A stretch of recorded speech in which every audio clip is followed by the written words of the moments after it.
کاتێک لە ڕۆژی 7 حوزەیرانی ساڵی 2005دا پەرلەمانی کوردستان بە زۆرینەی دەنگ یاسای سەرۆکایەتی هەرێمی پەسەند کرد، پێناچێت نەیەکێتی و نەپارتی و نە هیچ لایەنێکی دیکە بیریان لەوە کردی بێتەوە کە یاسایە دوای 10 ساڵی دیکە دەبێتە سەرچاوەی قەیرانێکی گەورەی سیاسی لە هەرێمی کوردستاندا.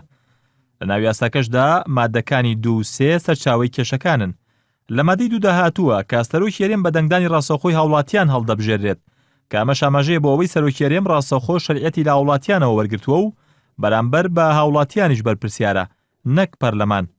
لە مادەی 3 هاتووە ماوەی ویلایەتی سەرۆکی هەرێم بۆ 4 ساڵە و دەکرێت بۆ جاری دووەمیش هەڵبژێرێتەوە کە مادەیەش ئاماژەیە بۆ ئەوەی کەسێک تەنیا بۆ ماوەی 2 خول دەتوانێت سەرۆکی هەرێم بێت. هەموو قەیرانی سیاسی کە ماوەی ساڵێکە هەرێمی گرتووەتەوە سەرچاوەکەی ئەو دوو مادە یاسایی یاسای سەرۆکایەتی هەرێمی ساڵی 2005. کێشەکان چۆن سەریان هەڵدا؟ ساڵی 2009 پەرلەمانی کوردستان پرۆژەی دەستوری هەرێمی پەسەند کرد، بەڵام بەهۆی هەندێک کێشەی سیاسی ئەو پرۆژەکە نەخرایە ڕاپرسیەوە.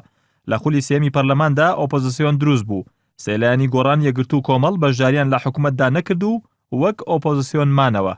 ئەم سێلایانە لە دوای خۆپیشاندانەکانی هەفتەی شوباتەوە چەند پاکێجێکیان بۆ چاکسازی پێشکەش کرد کە یەکێک لە پاکێجەکاندا داوا کرابوو پرۆژەی دەستوری هەرێم بگەڕێنرێتەوە پەرلەمان و پرۆژەی دەستور بەپێی بنەماکانی سیستەمی پەرلەمانی بنووسرێتەوە. هاوکات لەگەڵ هەوڵەکانی ئۆپۆزیسیۆن بەشێک لە پەرلەمانتارانی یەکێتی و فراکسیۆنەکانی بزوتنەوەی ئیسلامی و شیوعی و بەشێک لە پەرلەمانتارانی پێکاتەکانی تورکمان و کلد و ئاشوریش داوای گەڕانەوەی پرۆژە دەستوری هەرێمیان کرد بۆ پەرلەمان. هەر لەم چوارچێوەیەدا ڕۆژی 18 کانونی 2012 نزیکەی 6 پەرلەمانتار داوای گەڕانەوەی پرۆژە دەستوریان کرد بۆ پەرلەمان. لە ڕۆژانی کۆتایی ساڵی 2012دا 52 پەرلەمانتار کە لە ناویاندا جگە لە هەر سێ فراکسیۆنی ئۆپۆزیسیۆنی خولی پێشوو، گۆڕان، یەکگرتو و کۆمەڵ، ژمارەیەک پەرلەمانتار یەکێتی و فراکسیۆنەکانی بزوتنەوەی ئیسلامی و شیوعی و بەشێک لە پەرلەمانتارانی پێکاتەکانی تورکمان و کلد و ئاشوریش هەبوون. لە یادداشتێکدا بۆ سەرۆکایەتی پەرلەمان داوای هەموارکردنەوەی یاسای سەرۆکایەتی هەرێمیان کرد. ئەم هەوڵانەی ئۆپۆزیسیۆنی ئەو کات و ژمارەیەک لە پەرلەمانتاران سەری نەگرت. بیستیابی ساڵی 2013 ماوەی ویلایەتی مەسعود بارزانی کۆتایی پێدەهات، بۆی لە ڕووی یاساییەوە پێویست بوو بەر لە کۆتایی هاتنی ماوەی یاسای ویلایەتەکەی سەرۆکی هەرێم هەڵبژاردن بۆ سەرۆکی هەرێم ئەنجام بدرێت، بەڵام لێرەدا کێشەیەک هەبوو، ئەویش پرسی خۆکاندیدکردنەوەی مەسعود بارزانی بوو. لایەنەکانی ئۆپۆزیسیۆن پێیان وابوو بارزانی بۆ ماوەی 2 خول سەرۆکی هەرێم بووە، هەر بۆیە بەپێی مادەی 2 یاسای سەرۆکایەتی هەرێم بۆی نییە خۆی کاندید بکاتەوە. پارتیش خوێندنەوەیەکی جیاوازی هەبوو، پێی وابوو بۆ پێی لە یاساکەدا باز لەوە کراوە سەرۆکی هەرێم دەبێت بە دەنگی هاوڵاتیان هەڵبژێرێت و بارزانیش تەنیا بۆ یەک جار بە دەنگی هاوڵاتیان هەڵبژێراوە بۆیە دەتوانێت خۆی کاندید بکاتەوە. لەم نێوانەشدا یەکێتی تا ڕادەیەک بێدەنگ بوو. ئەمە لە کاتێکدایە کە مادەی 17 لە یاسای سەرۆکایەتی هەرێم بەدەق ئاماژە بۆ دەکات کە سەرۆکی هەرێم لەلایەن پەرلەمانی کوردستان عێراقەوە بە زۆرینەی دەنگی ئەندامانی هەڵدەبژێرێت بۆ ویلایەتی یەکەم بەدەر لە حکمی مادەی 2 یاسایە. مادەی 2 باز لە هەڵبژاردننی سەرۆک دەکات لەناو خەڵک، واتە مادەی 17 هەڵبژاردننی سەرۆکی لەناو پەرلەمانەوە لە ساڵی 2005 بە ویلایەتی یەکەم ناوزەت کردووە و بەدەری نەکردووە لە مادەی 3 کە باز لە تەنها 2 ویلایەت دەکات بۆ هەر کەسێک لە سەرۆکایەتی هەرێم. لەم سەروبەندەدا ڕۆژی 29 حوزەیرانی 2013 شاندێکی باڵای مەکتەبی سیاسی و یەکێتی و پارتی دوور لە چاوی میدیاکان کۆبوونەوە و ڕێککەوتن لەسەر درێژکردنەوەی ماوەی ویلایەتی بارزانی. ڕۆژی 30 حوزەیرانی 2013 فراکسیۆنەکانی یەکێتی و پارتی سەرباری ناڕەزایەتی لایەنەکانی ئۆپۆزیسیۆن دوو پرۆژە یاسایان پێشکەش کرد. یەکەمیان بۆ درێژکردنەوەی ماوەی پەرلەمان بۆ 2 مانگ و 10 ڕۆژ و دووەمیشان بۆ درێژکردنەوەی ماوەی ویلایەتی بارزانی بوو بۆ 2 ساڵ. ئەوەی جێی سەرنج بوو هەر ئەو ڕۆژە خوێندنەوەی یەکەم بۆ هەردوو پرۆژە یاساکە کرا و هەر ئەو ڕۆژەش پرۆژە یاساکان ئاڕاستەی لیژنەی یاسایی کران و هەر ئەو ڕۆژەش هەردوو پرۆژە یاساکە خرانە بەرنامەی کاری پەرلەمانەوە و هەردوو پرۆژە یاساکەش هەمان ڕۆژ پەسەند کران. لایەنەکانی ئۆپۆزیسیۆن و بەتایبەتیش گۆڕان دانیان بە درێژکردنەوەی ویلایەتی سەرۆکی هەرێمدا نەناو بە سەرۆکی ماوە بەسەرچوو ناویان دەهێنا. بەشێک لە یەکێتیەکان تا ئێستاشی لەگەڵدا بێت پێیان وایە ڕازیبوون یەکێتی بە درێژکردنەوەی ماوەی ویلایەتی بارزانی زیانێکی گەورەی بۆ حزبە گەیاند و بە هۆکارێکی سەرەکی دادەنێن لە دابەزینی ئاستی دەنگەکانی یەکێتی لە هەڵبژاردنە پەرلەمانەکەی ساڵی 2013دا. 21 ئەیلولی 2013 هەڵبژاردننی پەرلەمان بەڕێوە چوو. هەر پێنج لایەنە سەرەکیەکە بە لیستی جیا بەشدار بوون.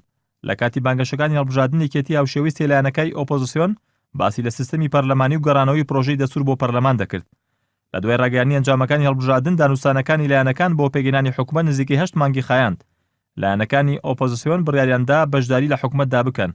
پارتی وەگلایانی براوی یەکەم لەسەر دابشکردنی پۆستەکان زووتر لە هەر لایەنێکی دیکە لەگەڵ گۆڕان ڕێککەوت. لە دوای ڕێککەوتنی لایەنەکان بۆ پێگەیاندنی حکومەت، گۆڕان و دوو لایەنەکەی دیکەی ئۆپۆزیسیۆنی پێشوو بارزانیان وەکو سەرۆکی هەرێم بە فەرمی ناسی و چیتر دەسەواژەی سەرۆکی ماوە بەسەرچوویان بەکار نەهێنا. سەرباری شەڕی داعش هەرێمی کوردستان لە ڕووی سیاسیەوە ساڵی 2014 بە ئارامی تێپەڕ کرد. بەڵام پرسی سەرۆکایەتی هەرێم ئەو پرسەی کە پێویست بوو لە خولی سێمی پەرلەماندا چارەسەر بکرایە وەک کێشەیەک بۆ خولی چوارەم بەجێ ماو کێشەیەک کە دوجار پەرلەمانی پەخست. دوای نزیکەی 4 مانگ لە دەستبەکاربوونی سەرۆکایەتی خولی چوارمی پەرلەمان ڕۆژی 3 ئەیلولی 2014 سەرۆکی پەرلەمانی کوردستان پرۆژەی هەمواری دەستوری خست ئاجەندای کاری پەرلەمانەوە و لەو ساتەوەش بۆ مەبەستە دەستی سەرۆکایەتی پەرلەمان زنجیرەیەک کۆبوونەوەی لەگەڵ سەرۆکی فراکسیۆنەکان ئەنجامدا. ڕۆژی 12 تشرینی دووەمی 2014 یوسف محەممەد سەرۆکی پەرلەمان سەردانی بارزانی کردو لە کۆبنەوەکەدا بڕێرەندا هەنگاوکردارەکانی هەموارکردنەوەی پرۆژەی دەستور دەست پێ بکرێت. بارزانی لە کۆبنەوەکەدا داوای کردبوو دەستورێکی نوێ بنووسرێتەوە کە بگونجێت لەگەڵ قۆناغی نوێی هەرێمدا. دوجار سەرۆکایەتی پەرلەمان و فراکسیۆنەکان پرۆژێکی پێشکەشکراوی فراکسیۆن یەکێتیان بۆ هەموارکردنەوەی دەستور کردە بنەما و ڕۆژی 16 کانونی یەکەمی 2014 پەرلەمان خوێندنەوەی یەکەمی بۆ پرۆژەکە کرد. بەڵام دواتر لەسەر پرۆژەکە ناکۆکی کەوتە ناو فراکسیۆنەکان و بە تایبەتیش فراکسیۆنەکانی پارتی و یەکێتی لەسەر نووسینی دەستورێکی نوێ یان هەموارکردنەوەی پرۆژە کۆنەکە کە ئەم ناکۆکیانەش وای کرد پەسەندکردنی پرۆژە یاسای ئامادەکردنی پرۆژەی دەستور دواب بکەوێت بۆ ڕۆژی 13 نیسانی 2015 و دەنگدان لەسەر ئەندامانی لیژنەی دەستور کەوتە ڕۆژی 20 ئایار. ئەوە لە کاتێکدا بوو کە کەمتر لە 3 مانگ مابوو بۆ کۆتای هاتنی ماوەی ویلایەتەکەی بارزانی. لە ڕۆژی 5 نیسان تا ڕۆژی 22 نیسانی 2015 دەستی سەرۆکایەتی پەرلەمان زنجیرە سەردانێکیان بۆ لای هەموو لایەنەکان دەست پێ کرد. لەو سەردانانەدا سەرۆکایەتی پەرلەمان داوایان لە هەموو لایەنەکان کرد هاوکاری فراکسیۆنەکانیان بکەن بۆ دۆزینەوەی ڕێگەچارێکی یاسایی بۆ پرسی سەرۆکایەتی هەرێم و سازان لەسەر دەستور. لە سەرەتای مانگی ئایار لە کۆبنەوەیکی دەستی سەرۆکایەتی پەرلەمان و سەرۆکی فراکسیۆنەکاندا بڕیاردرا لیژنەیەکی بچووک لە هەر 5 فراکسیۆنەکە پێک بێنرێت بۆ نووسینی پرۆژە یاسایەکی هاوبەش بۆ سەرۆکایەتی هەرێم و بڕیاریش بوو ڕۆژی 14 ئایار یەکەمین کۆبنەوەی لیژنەکە بە ئابەندەبوونی سەرۆکایەتی پەرلەمان ئەنجام بدرێت. بەڵام جعفەر ئەمینیکی جێگری سەرۆکی پەرلەمان و سەرۆکی فراکسیۆنی پارتی ئامادەی کۆبنەوەکە نەبوون. هەمان ڕۆژ جێگری سەرۆکی پەرلەمان لە ڕوونکردنەوەیەکدا هۆکاری ئامادەنەبوونی بۆ ئەوە گەڕاندەوە کە لەلایەن سەرۆک و سکرتێری پەرلەمانەوە ئاگادار نەکراوەتەوە ڕەخنەشی گرتبوو کە ئەوە بۆ چەندەمین جار ئاگاداری کۆبنەوەکان ناکرێتەوە. ئەو کۆبنەوەی ئەنجامدرا لەو ڕۆژەدا بەلای ئێمە زۆر سەیر بوو کە بینیمان بەتایبەت بزوتنەوەی گۆڕان و لە نێو بزوتنەوەی گۆڕانیشدا بەتایبەتر سەرۆکی پەرلەمان زۆر پێداگیری دەکات لەوەی کە کۆبنەوەی پەرلەمان ئەنجام بدرێ. ئێمە پرسیارێکمانە بوو، پرسیارەکەمان زۆر بە ڕوونیە ڕاستی تەواوی بەشداربوانی ئەو کۆبنەوەیە کرد. پێمان گوتن 2 سعات پێش ئێستا لە ئاستی باڵای حزبەکانی ئێمە ڕێکەوتن کراوە کە ئەم کۆبنەوەیە تاخیرێکی تێبکەوی. خێرە ئێستا ئێوە ئەوەندە پێداگیری دەکەن بۆ ئەنجامدانی کۆبنەوەکە. ئیدی جەدەلێکی زۆر مناقەشێکی زۆر کرا، بەڵام ئەو تێڕوانینەی کە تێڕوانینێکی زۆر نابەرپرسانە بوو ئەوەی لە دوای 19 ئابیشەوە هاتۆتە ئاراوە تا ئەمڕۆکە و هێزە لێ بەرپرسیارەکە زۆر پێداگیری کردووە بە شاهدی ئەو هێزانەی لەو ڕۆژیشدا پشتگیریان لەو ئیتیجاها کرد کە کۆبنەوەکان ئەنجام بدرێتن. ئەوانیش ئێستا دەڵێن کە ئەو هێزە نەدەبوایە بەو شێوازە تەسەڕۆ بکە کە بزوتنەوەی گۆڕان بوو. بەداخەوە کۆبنەوەکە ئەوان هەموو ئامادەکاریەکان بۆ کرد بوو کە کۆبنەوەی دووەم بوو لە 20 حوزەیرانەوە دەستیان پێکرد بوو، پێیان وابوو لە 19 ئابیش بۆیان دەچێتە سەر، بەڵام کۆبنەوەکە بە خۆشحاڵیەوە ئەنجام نەدرا. من یەکێک بووم لەوانە لە کۆبنەوەکە بە سەرۆکی پەرلەمانی کوردستانم گوت کە واتە احترامی واژووی حزب و لایەنە سیاسیەکان ناگرین کە سەرکردایەتی ئێمە کۆبنەوەیان ئەنجامدایە و ڕێکەوتنێکیان کردووە، احترامی ئەو هەموو بۆ چوونە ناگری، احترامی ڕایگشتی ناگری کە زۆر قەلەقە و زۆریش مەلەلە بەو وەزعی کە لە هەرێمی کوردستان و لە نێوان حزب و لایەنە سیاسیەکان دروست بووە کەوایە چاوەڕوانی چ دەکەی فەرموو زەنگێکەیە کە سەرۆکی پەرلەمان لێ دەدا چەند دقەیەک پێش ئەندامانی پەرلەمان بچنە نێو هۆڵی پەرلەمان بێمنەتیمان نیشان دەگوت من فەرموو زەنگەکەی خۆت لێ بدە کۆبنەوەکەت ئەنجامدا کە خۆشبەختانە ڕێژەی یاسایی ئەندامانی پەرلەمانی کوردستان لەو کۆبنەوەی پەرلەمان بەشداریان نەکرد و نەتواندرا ئەو تێڕوانینە تەسکبینە حزبیەی کە لەلایەن بزوتنەوەی گۆڕان و سەرۆکی پەرلەمان و فراکسیۆنەکەی بزوتنەوەی گۆڕان هەبوو نەیتوانی خۆی فەرز بکە بەسەر ئیرادەی زۆرینەیە کە لە نێو پەرلەمانی کوردستان و نیسابی یاسایی تەواو نەبوو. پارتی دیموکراتی کوردستان و فراکسیۆنەکەی دڵنیان بەم خولە خۆش نییە. ئەمەش پەیوەندی بەوە هەبوو لە ساڵانی ڕابردوو لە خولەکانی ڕابردوو جگە لەوە هەوڵێکە بۆ بەبەردەوام کە پەرلەمان نەبێتە ناوەندێکی گرنگی چاودێریکردن، ناوەندێکی گرنگی بڕیاردان و ناوەندێکی گرنگی یاسایی. جگە لەوەشیاندا پارتی هەر کاتێک ویستبی لە خولەکانی ڕابردوو توانی بووی 50 زایدیەک یان زۆرینەی پەرلەمانی دروست بکە بۆ دەرکردنی هەر یاسا و بڕیارێک یاخود بۆ بەجێکردنی ئەو ویست و داوایانەی کە خۆی هەبووە. بەڵام لەگەڵ سەرەتای ئەم خولەدا پارتی هەستی بەوە کرد کە ناتوانێت 50 زایدیەک بۆ هەموو مەسەلەیەک دروستکە، ناتوانانی زۆرینە دابینکە، بۆیە دڵی خۆش نەبوو. بە شێوەیەکی گشتیش لەم خولەدا ئەم خولەی بە هەڕەشە و بە مەترسی دەزانی لەسەر یاسای سەرۆکایەتی هەرێم. بۆیە ئەگەر قسەکە لەسەر دانیشتنەکانی پەرلەمانە تایبەت بە هەمواری یاسای سەرۆکایەتی هەرێم هەم لە 23 حوزەیران هەم لە 19 ئابدا پەرلەمان بە ئەرچی یاسایی و بە ئەرچی پیشەی خۆی هەستاوە داوا لە هەموو فراکسیۆنەکانی پەرلەمانی کوردستان کراوە بۆی پرۆژە بێنن بۆ هەمواری یاسای سەرۆکایەتی هەرێم بۆی مەسەلەی سەرۆکایەتی هەرێم نەبێ بە کێشە کە بوو بە کێشەش نەبێ بە قەیران پارتی زۆر باز لەوە دەکا کە دانیشتنی 19 ئاب ڕێکەوتنی لەسەر کرابوو بۆ دواخستنەوەوانە بەڵام سەرۆکی پەرلەمان دوای نەخست جارێ ئەو کۆبنەوەی لە 19 ئاب کرا کۆبنەوەیش نائاسایی بوو کۆبنەوەی نائاسایی یان لەسەر داوای سەرۆکی پەرلەمان دەکرێت یاخود لەسەر داوای یەک لە سێ ئەندامانی پەرلەمانی کوردستان دەکرێت ئەم کۆبنەوەی 19 ئاب کە کرا بۆ هەمواری یاسای سەرۆکایەتی هەرێم لەسەر داوای پەرلەمانتاران بوو ئەمە بەشێکی بەشەکەی دیکەشی ئەگەر پارتی خاوەنی داوای دواخستنی ئەو کۆبنەوە بوو چۆن لە پێشووتردا یاری بەکات کرد و بە هیچ جۆرێک نەهاتە پێش لە پەرلەمانی کوردستان بۆەوەی پرۆژە بێنێ و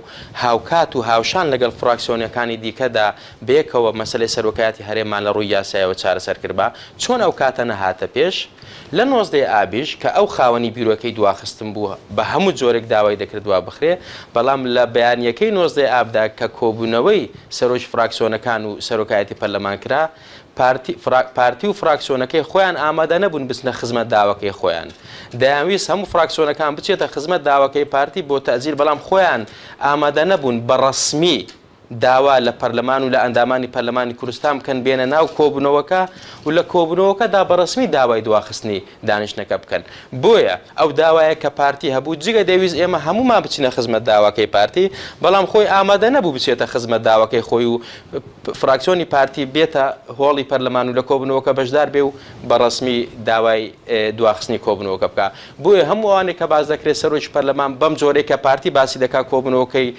دوانە خستووە و دەبوایە دوای ئەمانە ڕازنین ڕاستە قەراری حیزبە سیاسیەکاندرا بۆ تەجیلی دانیشتنی پەرلەمان بەڵام لەناو پەرلەمانی کوردستاندا من دەمێ ئاماژە بۆ بدەم بۆچی ئەم دانیشتنە نەتواندرا تەجیل بکرێت لە ڕاستیدا دانیشتنی پەرلەمان کاتێک کە گرێ دەدرێ ئەم دانیشتنە ئەگەر بمانەوێت تەجیلی کەینیان ئەوە تا دەبێ لەناو پەرلەمانی کوردستان لە دانیشتنی پەرلەمانی کوردستانە داوای تەجیل بکرێت و بخرێتە دەنگە و دەنجی لەسەر بدرێ یاوە تا سەرۆکی فراکسیۆنەکان دەتوانن یاداشتێک پێشکەشی سەرۆکایەتی پەرلەمان کەن و داوای تەجیل بکەن یان ئەوە تا سەرۆکی پەرلەمان لە سەرۆکایەتی پەرلەماندا سەلاحیەتی تەجیلکردنی دانیشتنەکەی هەیە ئێمە لەو ڕۆژەدا بەداخەوە ئەوەی کە بوو بە نیقاش دوای تەوافقی دوای ئیتفاقی بینی لایەنە سیاسەکان کە بوو بە خاڵی گفتوگۆ لە نێوان فراکسیۆنەکانی پەرلەمان بریتی بوو لە میکانیزمی تەجیلکردنی دانیشتنەکەی پەرلەمان کە ئێمە نەمانتوانی لەگەڵ یەکتریدا ڕێک بکەوین لەسەر میکانیزمی تەجیلکردنەکە کە لایەنە سیاسیەکان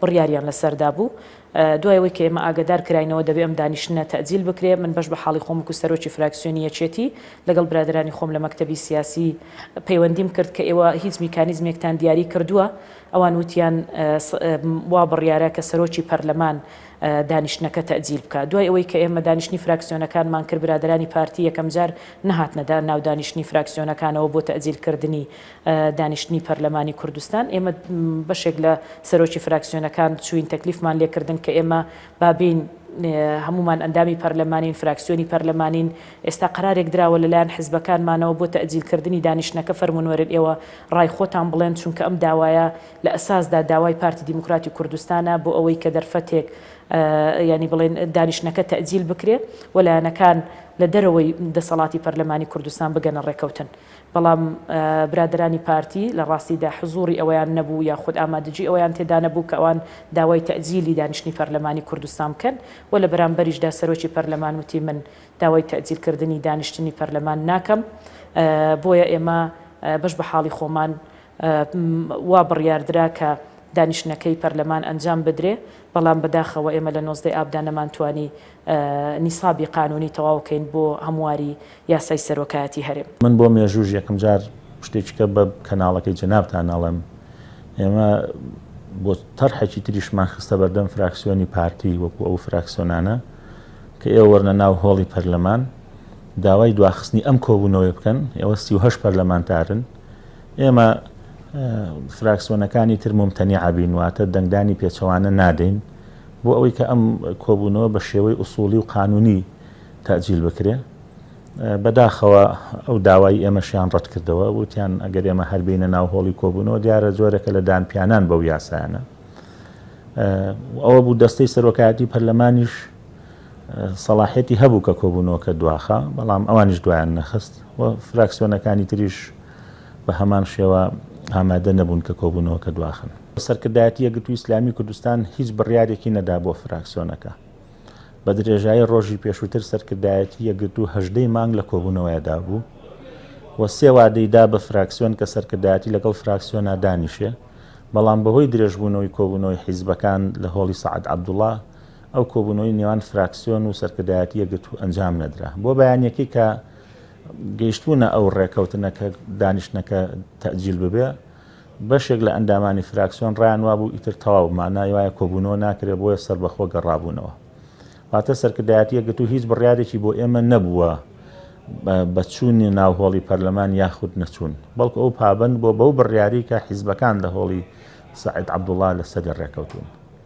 دووەم ینی ئەو ئێمە پەشیمان نین ئەو کاتە و ئێستاش لە هەمواری یاسای سەرۆکایەتی هەرێم و پێمان وابوو سیستمی پەرلەمانی گونجاوترین سیستمە بۆ هەرێمی کوردستان و سوورین لەسەر پرۆژەکەی خۆمان، بەڵام لەسەر ئەنجامدانی کۆبوونەوەکە ئێمە پێمان وابوو ئەو ئەبوایە ئەو کۆبوونەوە نەکرایە و ئەگەر ئەو کۆبوونەوە 3 ڕۆژ دوا بخرایە دوو ئەگەری هەبوو. ئەگەری ئەوە بوو کە پارتی هەرمل نەدا وەکو تاوەکو ئەمڕۆ بە هەموو شێوەیە کە سازش ناکە.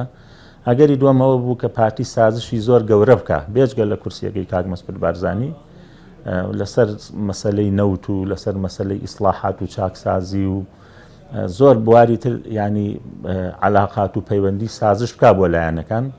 ئەم ئەگەرەی هەبوو بەڕاستی کە ئەوش واریدە، ینی بەڕای من ینی پرۆژە یاساکان و سیستمی پەرلەمانی و هەموارەکە ئەوە سوور بین لەسەری، بەس ئەکرا ئێمە ئەو کۆبوونەوەی بۆ 3 ڕۆژی تر تاجیلکەین. ئێمە کە زانیمان ڕێیەکی وا هەیە کە هەر بکرێ و بوو بە جۆرێک لە موزایەدە، بۆیە ئێمەش چوینە ژوورەوە ئەو 5 کەسە، چونکە هەم قەنەعەتمان بە یاساکە هەبوو وەکو قەنەعەتی شەخسی خۆمان، سەرکردایەتی هیچ بڕیارێکی بۆ ئێمەش پێ نەبووە، بووە بە جۆرێک موزایەدە لەسەر ئێمە، بۆیە ئێمە چوینە ناو هۆڵی پەرلەمان و دواتر بەشێک لەو فراکسیۆنانی کە ئەو ڕۆژە سوور بوون کە ئەوێ هەرچینە ناو هۆڵی پەرلەمان لە کۆبوونەوەیەکی سەرۆک فراکسیۆنەکانە بە ئامادەبوونی 7 سەرۆک فراکسیۆن بەشێک لەو فراکسیۆنانە وتیان لە 19 ئابە هەڵەمان کرد و بۆ خۆشتان بینیتان قیادەی ئەو حیزبانە، قیادەی یەکێتی نیشتیمانی مامۆستا عەلی باپیر و حتا بزوتنەوەی گۆڕان هەمویان دانیان بەوە داناوەکە ڕێکەوتنێکە بۆ لەسەر دواخستنی کۆبوونەوەکە بەداخەوە کۆبوونەوەکە هەرکرا و ئەو کارتە بە هێزەی پەرلەمانی کوردستان سووتێنرا لە شوێنی خۆیان بەکار نەهێنرا. گرتووی ئیسلامی لەگەڵ کۆمەڵی ئیسلامی لەگەڵ بزوتنەوەی ئیسلامی هەرسێکمان پێکەوە پرۆژەیەکمان پێشکەش کردووە بە جیاش بزوتنەوەی گۆڕان و لەگەڵ یەکێتی نیشتیمان هەرێکەی پرۆژەیەکیان پێشکەش کرد بۆ هەمواری یاسای سەرۆکایەتی هەرێم. ئەوەی کە جێی سەرنجە بەڕاستی بگوترێتن تا ئێستانەکەش بەشێک لە لایەنە سیاسیەکان و بەشێک لە چاودێران پێیان وایە کە ئەو قەیرانەی کە دروست کراوە پەرلەمانی کوردستان دروستی کردووە کە جێی داخە ئەو جۆرە تێڕوانینە دوورە لە هەموو یاسایەک و دوورە لە هەموو بەرچاوڕوونیەکی سیاسی بەڕاستی، چونکە فراکسیۆنەکان بە ئەرچی یاسایی خۆیان هەستاون و هیچ یاسایەک نییە کە لە پەرلەمانی کوردستان دەرچوو بێ یارایی هەمواری نەبێتن یانەوە تا قسەی لەسەر نەکرێتن و بە تایبەتیش یاسایە کە کۆتایی پێبێتن. یاسای سەرۆکایەتی هەرێم کۆتایی پێهات بوو. قسە نەکردنی فراکسیۆنەکان و پەرلەمانتاران لەسەر ئەو یاسایە دەچوونە ژێر بەرپرسیاریەتێکی مێژوویی و خەڵکی هەرێمی کوردستان بۆی هەبوو کە گلەیی و گازاندە و بەدواداچوون بۆ ئیشوکارەکانیان بکاتن بەڕاستی کە نەدەکرا بێدەنگ بن لە ئاست کۆتایی هاتنی یاسایە کە ئەو یاسایش لە خودی یاساکەی ئیشارە بەوە کرابوو کە جارێکی دیکە یارای درێژکردنەوەی نەبێتن. دواوەی کاری لیژنەوە بەشەکە سەری نەگرت سەرۆکایەتی پەرلەمان داوای لە فراکسیۆنەکان کرد ڕایخۆیان و حیزبەکانیان لەسەر پرسی سەرۆکایەتی هەرێم بە پرۆژە یاسا پێشکەشی پەرلەمان بکەن بۆ ئەوەی دواتر پرۆژەیەکی هاوبەشیان لێ دروست بکرێت. ماوەیەک دوای ئەم داواکاریە چوار لایەن یەکێتی و گۆڕان و یەکگرتو و کۆمەڵ هەرکامیان بەجیا پرۆژەی خۆیان پێشکەشی پەرلەمان کرد، بەڵام پارتی هیچ پرۆژەیەکی ئامادە نەکرد. چوار لایەنەکە لە پرۆژەکانیاندا پێداگیریان لەسەر سیستەمی پەرلەمانی کردبوو کە تێیدا سەرۆکی هەرێم لە پەرلەمانەوە هەڵدەبژێرێت و بەشێک لەو دەسەڵاتانەی کە ئێستا هەیەتی دەدرێتە سەرۆکی ئەنجومەنی وەزیران. بەڵام لە بەرامبەردا پارتی لەلایەک باسی لەوە دەکرد کە ڕازین بە سیستەمی پەرلەمانی، بەڵام دوو کێشەی سەرەکیان هەبوو لەگەڵ پرۆژەی لایەنەکانی دیکەدا. یەکەمیان پێداگر بوون لەسەرەوەی کە دەبێت سەرۆکی هەرێم ڕاستەخۆ لەلایەن هاوڵاتیانەوە هەڵبژێرێت و دووەمیش دژی ئەوە بوون کە دەسەڵاتەکانی سەرۆکی هەرێم بەو شێوەیە کە لایەنەکانی دیکە دەیانویست کەم بکرێتەوە. دوجار سەرۆکایەتی پەرلەمان پرۆژە یاساکانی چوار لایەنەکەی خستە بەرنامەی کاری دانیشتنی ڕۆژی 23 حوزەیرانەوە. پارتی دژی ئەوە بوو دانیشتنەکە بکرێت و داوای کرد بەر لەوەی دانیشتن بکرێت لایەنەکان لە دەرەوەی پەرلەمان ڕێک بکەون. ڕۆژی 22 حوزەیران بارزانی نێراوێکی خۆی نادە لای سەرۆکی پەرلەمان بۆ ئەوەی دانیشتنەکە دوا بخات. نێچیڤان بارزانیش پەیوەندی کرد بە سکرتێری پەرلەمانەوە. هەمان ڕۆژ لە هەولێر لە ماڵی نێچیڤان بارزانی شاندێکی مەکتەبی سیاسی پارتی و یەکێتی کۆبنەوەیکیان ئەنجامدا و پارتی داوای لە یەکێتی کردبوو دانیشتنی پەرلەمان ساز نەکرێت. ڕۆژی 23 حوزەیران ڕۆژێکی گرنگ بوو لەلایەک فراکسیۆنی پارتی ڕایگەیاندبوو بەژایی لە دانیشتنەکەدا ناکات و پارتیش لە هەوڵدا بوو کە هەندێک لە پەرلەمانتاران ڕازی بکات بەوەی بەژایی دانیشتنەکە نەکەن بۆ ئەوەی ڕێژەی یاسایی تەواو نەکرێت. بەڵام کاتژمێری 11 بە ئامادەبوونی 57 پەرلەمانتار لە فراکسیۆنەکانی یەکێتی، گۆڕان، یەکگرتو و کۆمەڵ و حزبی شیوعی و بزوتنەوەی ئیسلامی و دکتۆر سرود پەرلەمانتاری کرد و ئاشووری دانیشتنی پەرلەمان ئەنجام درا و خوێندنەوەی یەکەم بۆ پرۆژە یاساکان کرا. هەڵبەت پەرلەمانتارێکی فراکسیۆن یەکگرتو بە ناوی سوام عومەر بە پێچەوانەی ئەندامانی تری فراکسیۆنەکەی بایکۆتی دانیشتنەکەی کرد. ڕووداوەکەی 23 حوزەیران لەو ڕۆوە گرنگ بوو کە بۆ یەکەم جار لە مێژووی پەرلەماندا پارتی بایکۆتی دانیشتنی پەرلەمان بکات. پارتی دواتر دانیشتنەکەی پەرلەمانی وەک کودەتا وەسف کرد. هەروەها دوای ڕووداوە جێگری سەرۆکی پەرلەمان لە زۆربەی کۆبنەوەکانی دەستەی سەرۆکایەتی پەرلەمان و لیژنەکاندا بەشداری نەکرد. لە پاش خوێندنەوەی یەکەم بۆ پرۆژە یاسای هەمواری یاسای سەرۆکایەتی هەرێم لە 23 حوزەیراندا پەرلەمانی کوردستان دەرفەتی بەخشی لایەنە سیاسیەکان تا دانووسان لەسەر و پرسە بکەن و بگەنە ڕێککەوتنێکی گونجاو. لە خوێندنەوەی یەکەم تا 27 حوتی 2015 پەرلەمانی کوردستان دەرفەتێکی کراوی بۆ گفتوگۆ لەناو پەرلەمان و دەرەوەی پەرلەمان ئاوەڵا کرد بەبێ ئەو دەرفەتە بخۆزرێتەوە بۆ گەیشتن بە ڕێککەوتن. ڕۆژی 27 حوتی 2015 سەرۆک و سکرتێری پەرلەمانی کوردستان لەگەڵ سەرۆکی فراکسیۆنەکان و لیژنەی یاسایی کۆبوونەوە بۆ دۆزینەوەی ڕێگەچارێکی یاسایی بۆ گرفتی سەرۆکایەتی هەرێم. سەرۆکی پەرلەمان داوای لە فراکسیۆنەکان کرد کە شانبەشانی حزبەکان لەناو لیژنەی یاسایی گفتوگۆ دەست پێ بکەنەوە لەسەر پرۆژە یاسای سەرۆکایەتی هەرێم. ڕۆژی 29 حوتی 2015 بە سەرپەرشتی سەرۆکی پەرلەمان و ئامادەبوونی سکرتێری پەرلەمان و زۆربەی ئەندامانی لیژنەی یاسایی دەستی کردەوە بە کۆبنەوەکانی. لەو سەروبەندەدا یەکگرتووی ئیسلامی هەوڵێکی نێوەنگیری دەدا. سەرۆکایەتی پەرلەمان لەسەر داوای ئەمیندار محەممەد فەرەج ئەمینداری پێشووی یەکگرتوو دەرفەتی دایە فراکسیۆنە جیاوازەکان بۆ ڕێککەوتن و دۆزینەوەی چارەسەرێک. بەڵام دوای دوو ڕۆژ و دەبێژی یەکگرتوو ڕایگەیان دانووسانەکان هیچ ئەنجامێکی نەبووە. ڕۆژی سێ پێنج لایەنە سەرکیەکە کۆبنەوەیکیان ئەنجامدا بەڵام بێئەنجام کۆتایی هات. هەمان ڕۆژ لیژنەی یاسایی پەرلەمان راپۆرتی خۆی لەسەر پرۆژە یاسای سەرۆکایەتی هەرێم تەواو کرد. بەڵام بۆی جارێکی دیکە دەرفەت بدرێتە لایەنەکان بۆ ڕێککەوتن واژۆکردنی لەسەر راپۆرتەکە بۆ ڕۆژی 9 دواخست. لەو ماوەیەدا بەشێک لە فەرماندەکانی پێشمەرگە لە بەرەکانی جەنگە و لە ڕاگەندراوێکدا داوای سازان و پاراستنی یەکڕێزی ناوماڵی کوردیان کرد. بۆ ڕۆژی 9 دوای ئەوەی راپۆرتی لیژنەی یاسایی پێشش بە سەرۆکایەتی پەرلەمان کرا، سەرۆکی پەرلەمان و وەڵامێک بۆ داواکاری فەرماندەکانی پێشمەرگە جارێکی دیکە دەرفەتی دایەوە بە لایەنەکان و داوای کرد پێش کۆتایی هاتنی ویلایەتەکەی سەرۆکی هەرێم بگەنە ڕێککەوتن. دەڕۆژی کۆتایی واتە لە 9 بۆ 9 لایەنەکان لە جیاتیەوەی کار بکەن بۆ ڕێککەوتن سازان، بەڵام ڕۆژ لە دوای ڕۆژ لە یەکتر دوو دەکەوتنەوە. ڕۆژانە لێدوان و ڕاگەنداوی تون لە دژی یەک بڵاو کرانەوە. بازانی لە ڕۆژی 9 پەیامێکی بڵاو کردەوە ئاماژەیەک بە دانیشتنەکەی 23 حوزەیران ڕایگەیان خۆسەپاندن و کودەتای قبول نییە و داوای لە هەموو لایەنەکان کرد پەلە بکەن لە گەیشتن بە ڕێککەوتن و سازان و بۆ یەکەم جاریش باسی لەوە کرد کە سەرۆکی پەرلەمان میزداقەتی نەماوە بێلایانی خۆی لەدەست داوە. ڕۆژی 11 فراکسیۆن یەکێتی لە ڕاگەندراوێکدا داوای لە سەرۆکایەتی پەرلەمان کرد پێش دروستبوونی بۆ شای یاسایی ڕێکاری یاساییەکان بگرنە بەر و سیستەمی پەرلەمانی لە هەرێم بچەسپێنن.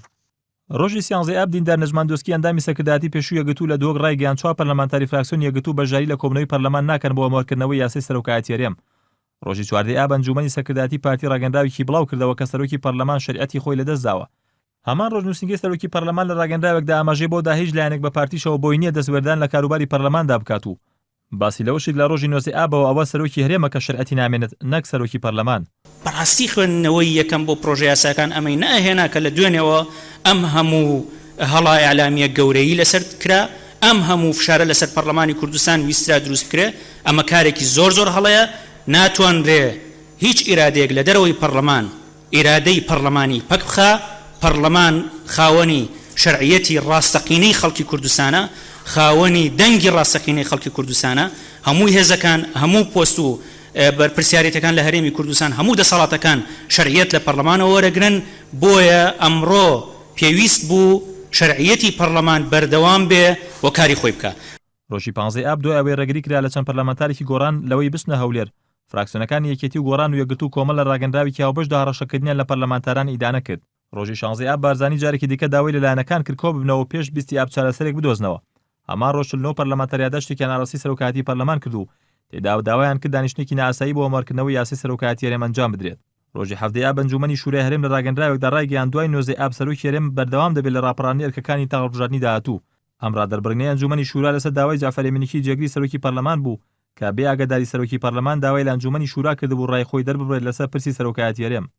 بەڵام هەمان ڕۆژ یوسف محەممەد سەرۆکی پەرلەمان دوو نووسراوی ئاڕاستی ئەنجومەنی شورا کردو تێدا باسی لەوە کردبوو کە سەرۆکایەتی پەرلەمان هیچ نووسراوێکی ئاڕاستی ئەنجومەنی شورا نەکردووە و ئاماژەی بۆش داوا کە بەپێی پێڕێوی ناوخۆی پەرلەمان وەروا بەپێی یاسای ئەنجومەنی شورا تەنها سەرۆکی پەرلەمان دەتوانێت نووسراو ئاڕاستی ئەنجومەنی شورا بکات.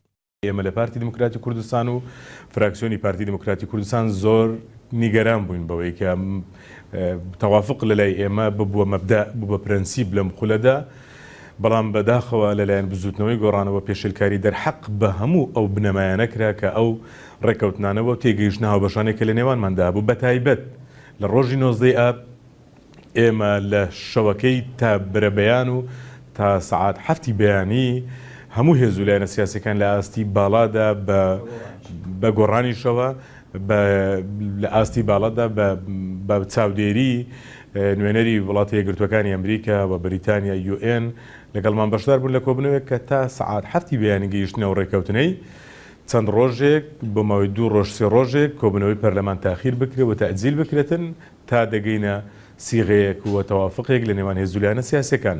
من وایە تەنها ڕۆژی 12 تاکە ڕووداوێک نییە لە ڕۆژێکدا ڕوویدا بیتن. ئەو ڕۆژە 12 لە مانجی نهایەتی 5 دەست پێ دەکاتن. هەوڵەکانی هەموارکردنەوەی یاسای سەرۆکایەتی هەرێمی کوردستان، کۆبنەوەی 23 حوزەیرانی پەرلەمانی کوردستان، ڕێزنەگرتن لە ڕێکەوتنی بەیانی 19 ئاب بۆ ئەنجامدانی و یان هەوڵدان بۆ ئەنجامدانی کۆبنەوەی پەرلەمانی کوردستان و هەروەها هەڵکوتانە سەربارەگاکانی پارتی دموکراتی کوردستان لە منتیقەیەکی دیاریکرا و سووتاندنی بارەگاکان و شەیدکردنی کادر و ئەندامانی ئەو حزب و سووتاندنی ئەو بارەگایانە هەمویان ئەڵلقەیەکی لە یەکتر گرێداوی یەک تێڕوانینی کودەتاچیا ئامێزانن و هەموو ئەو وەرەقانن یەک بە دوای یەک ڕادەچێشرێن لەلایەن ئەو هێزەوە کە پێ دەگوترێ بزوتنەوەی گۆڕان. بۆیە پارتی دموکراتی کوردستانیش کە بڕیاری ئەوە دەدا دەستگاکانی ئەمنی ئەو وڵاتە حکوومەت کە بڕیاری ئەوە دەداتن سەرۆکی پەرلەمانی کوردستان ڕێگری لێ دەکرێت بۆ ناتن نێو هۆڵی پەرلەمانی کوردستان بۆ ئەوەی کە ئەو تێڕوانینەی دەیەویست ئەو فەوزا و ئاژاوە و پشێویەی لە مانتیقەی سلێمانی و گەرمیان دەرحەق بە بارەگاکانی پارتی دموکراتی کوردستان ئەنجام دەدرێت لە هەولێری پایتەختیشەوە لە نێو پەرلەمانی کوردستانیشەوە بە شێواز و ڕێچکەی جیاوازەوە دیسانە کە پشێویش بێنێتە نێو پایتەخت بۆیە ڕێگری لەو بیر و بۆچوو نەکرا کە پێمان وایە تا ئەو لەحزەیەش ئێمە بە هیچ شێوێک لێ پەشیمان نین. ڕوویدا ئەوەی لە 20 حوزێران ڕوویدا پەرلەمانی کوردستان بە ئەرچی یاسایی و بە ئەرچی پیشەی خۆی هەستا.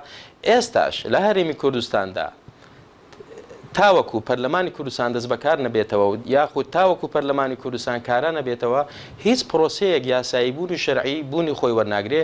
بۆیە ئێستا ئەرچی هەموو لایەکمانە بە گفتوگۆ بە حیوار ئێوا بکەین کە دۆخی هەرێمی کوردستان ئاسایی بێتەوە.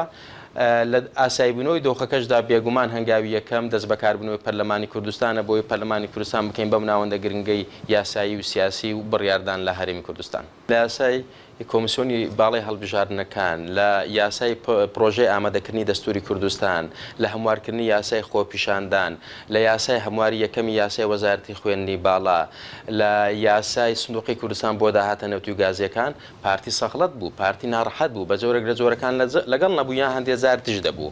بۆ هەمواری یاسای سەرۆکایەتی هەرێمیش پارتی دەویست خۆی بە دوور بگرێ و یاری بەکات بکە هەمووشمان هەر بەخۆڕایی ویلایەتی سەر و شەرم لە پەرلەمانەکە درێژکەینەوە ئەویش خۆی نەکا بەخاوەنی ئەم مەسەلەیەدا. بۆیە ئەمانە نیشانەی ئەوە بوون کە پارتی ئەم خولەی بەدڵ نەبوو و پارتی سەغڵەت بوو. و لە هەمووشی ناخۆشتر ئەم کاردانەوەی پارتی بوو، ئەم ڕەتفعلەی پارتی بوو کە هەستا ڕێگری لە سەرۆکی پەرلەمان کرد، ڕێگری لە بەشێک لە پەرلەمانتارانی فراکسیۆنی گۆڕان کرد لە بازگای دێگەڵا. ئینجا پەرلەمانی کوردستانی پەخست کە ئەم پەخستنی پەرلەمانی کوردستانە زیانێکی ئێزگار زۆریدا لە ناوبانجی هەرێمی کوردستان، زیانێکی زۆریدا لە کاروبارەکانی ناوخۆی هەرێمی کوردستان. ئێمە شەڕی داعشمان هەبوو، ئێمە قەیرانی داراییمان هەبوو، ئێمە چەندین یاسا پێویستی بە هەموارکردنەوە و کۆمەڵێک مەسەلەی چاودێریکردن و حکومت کە حکومت لەو دۆخە خراپەدا دەبینین. بۆیە پارتی بە پەخستنی پەرلەمان زیانێکی ئێزگار گەورە و مێژووی خراپیدا لە ئەزمموی هەرێمی کوردستان. و ئەوەی کە کارەساتێکی گەورەی بەسەر سیستمی حکومڕانی هەرێمی کوردستان و کاری پەرلەمانتاری داهێنا ئەوە بوو کە پەرلەمانی کوردستان بە بڕیاری حیزبێکی سیاسی پەکخرا کە ئەمە گەورەترین کارەسات بوو و ئەمە بەڕاستی پرۆسەی دیموکراسی لە هەرێمی کوردستاندا و ئازادی لە هەرێمی کوردستاندا و کاری پەرلەمانی لە هەرێمی کوردستان و سەروەربوونی یاسای لە هەرێمی کوردستاندا هێنا ژێر پرسیارێکی زۆر گەورەکە بەڕاستی من پێم وایە مێژوو ڕەحم بە تەریخی هیچ حیزبێکی سیاسی ناکە کە بیەوێت لە پێناوی بەرژەوەندی حیزبیەکاندا دەسەڵاتی یاسادانان بەو دەردە ببات کە ئێستا پێگەیشتووە چارەنووسی نەتەوەکەمان بگاتە ئەو ئاستەی کە ئێستا ئێمە گفتوگۆکانیشمان تا ئێستا نەگەیشتوونەتە ینی ئاستێک کە بتوانین لەگەڵ یەکتریدا متوانەیەک بجێڕینەوە لەو دۆخەنا هەموارەی کە خەڵکی کوردستان و ژیان و گوزەرانی خەڵکی کوردستانی تێکەوتووە. زۆر جار لەلایەن هەموو حیزبە سیاسیەکانەوە باز لە ئیرادەی گەل دەکرێت. ئەگەر پەرلەمانی کوردستان و ئەندامانی پەرلەمانی کوردستان کە هەڵبژێردراوی خەڵکی کوردستانن ئیرادەی گەل نەبن دەبێت ئیرادەی گەل لەکوێ بێ. کەواتە من پێم وایە ئەوەی کە ڕوویدا نەخوازراوی یاخود خواستی نەتەوەی و ئیرادەی گەلەکەمان نەبوو. خواستی ئیرادەی گەلی کوردستان نەبوو کە پەرلەمان پەچی بخرێ.